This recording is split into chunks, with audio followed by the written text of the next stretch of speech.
guys, good morning. So welcome back to my YouTube channel. This is Otoboy Zone. So ngayon guys, mayroon tayong gagawin. Itong generator, isang generator ang gagawin natin. So mayroon din tayong gagawing washing. Ito, washing to. At mayroon din tayong gagawing sewing machine. Ito. Yan. Gagawin natin yan, ayusin, i-restore hanggang sa gumana siya.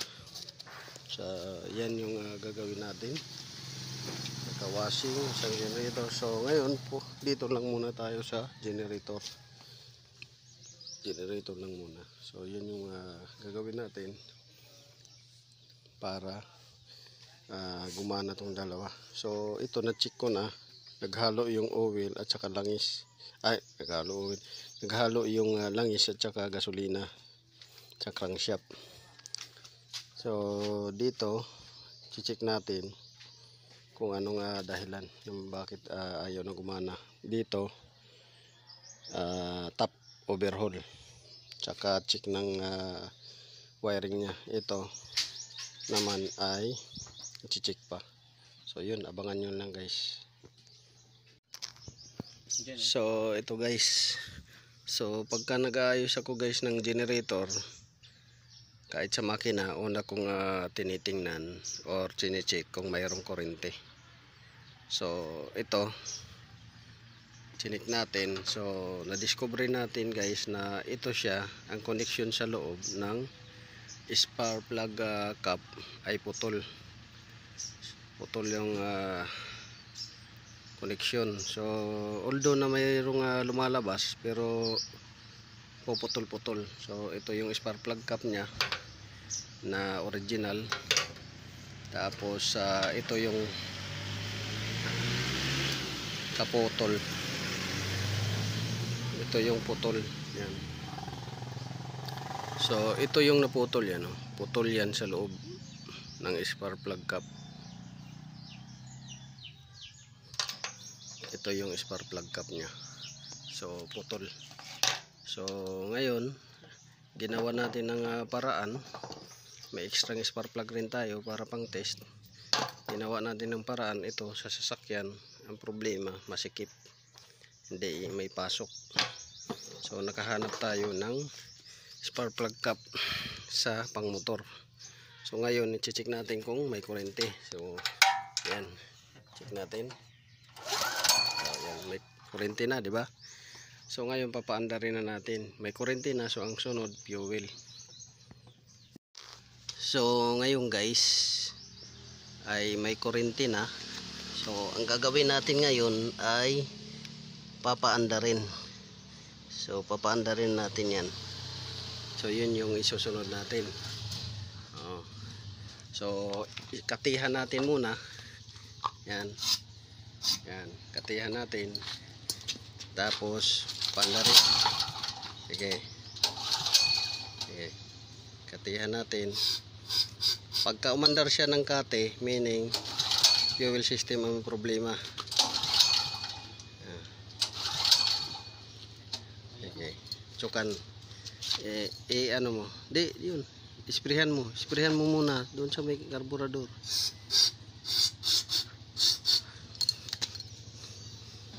Okay.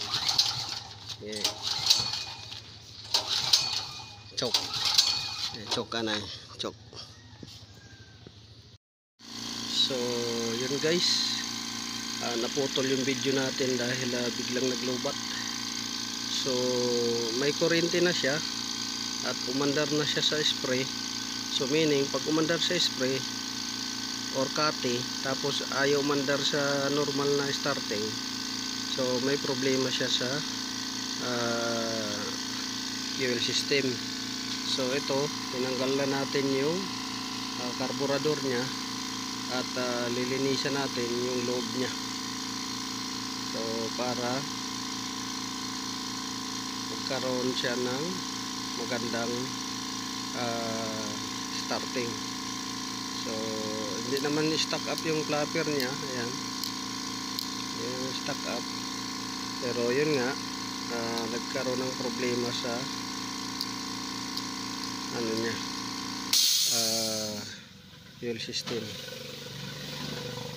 Ayaw umandar sa normal sa starting, pero andar siya sa pagkinati mo.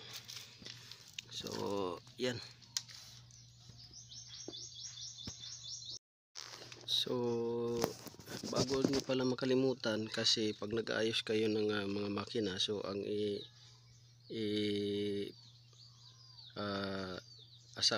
kumbaga yung priority ninyo na i-check is kuryente, tapos fuel, compression. So na-check natin na yung kuryente, nagkaroon na ng kuryente ito dahil nga putol yung linya dito sa spark plug cap, so mayroon na siyang kuryente.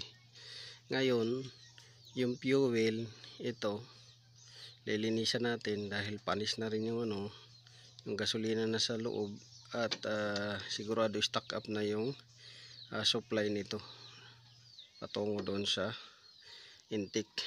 Tapos wag nyo rin kalimutan i-check yung compression. So gaya na nga sinabi ko, kuryente mayroon na, fuel system kasunod ito, tapos lilinisan natin yung karburador, tapos compression.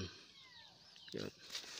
So tingnan natin dito, kikita niyo dito guys ang balbula. Yan, sana yan, yan, nandun yung balbula.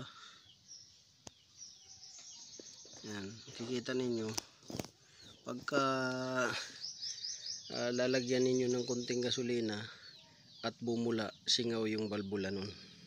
Kagaya nito, chinik ko ngayon, bumubula. Pagka nag-compression siya, bumubula. So meaning lumalabas yung niya, compression niya. Lumalabas yung compression niya. So under siya, pero mamamatay siya dahil loose compression siya. So yun yung natin, kuryente, fuel, compression.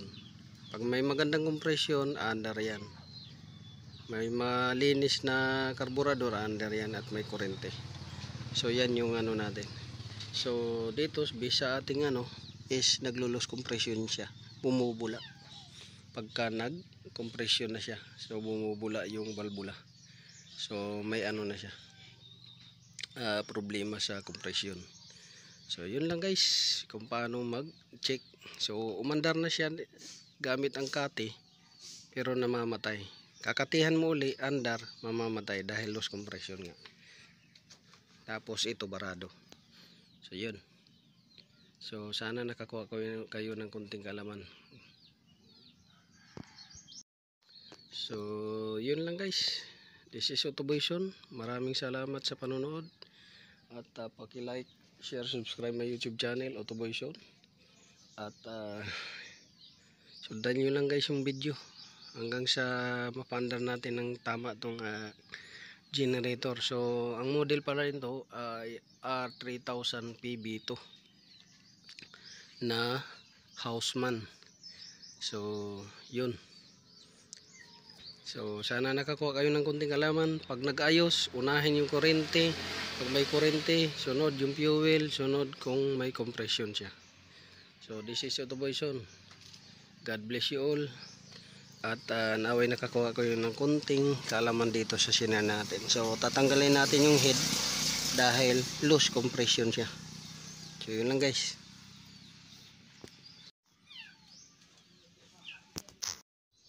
So ito guys, natanggal na natin. Tapos i-check natin to kung may alog yung piston. So far ang piston walang alog. So walang loose compression sa piston dahil walang alog siya. So walang loose compression. Ngayon dito naman tayo sa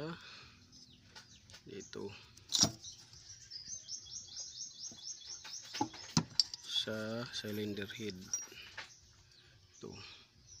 So nung chinik natin kanina, ito bumubula to sa may intake, bumubula pagka nag compression stroke siya, may bula. Walang problema dito sa may balbula dito sa may taas. Ang problema dito, bumubula. Yan, pati ito. So ipa-valve lift natin yan para walang singaw. Dahil ayan o, nakaangat na siya. Angat na. Marami ng carbon. So yan. Loss compression ang natirang problema. May kuryente, may fuel, pero loss compression. So top overhaul lang ang gagawin ito. So this is Youtubation. Maraming salamat. Good morning.